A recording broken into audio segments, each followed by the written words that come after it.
Zadnje dni sem nekaj veliko na odru. Počasi mi bo postalo še všeč. Moje popotovanje se je začela lani z webinarjem Hipnoza pri Aleksandru in hipnoza me je popolnoma navdušila. Pa čeprav je bil moj prvi hipnotični subjekt naš pes, Oniks. Potem sem se lotila NLP-ja, ker sem začutila, da me kliče.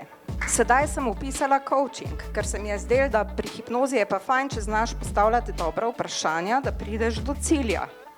In prav prejle se mi je nekako zasvetlilo v glavi, da mogoče sem pa jaz od tega NLP-ja odnesla to, da bom prvič v življenju postavljala cilje. Jaz sem živela v bistvu brezciljno.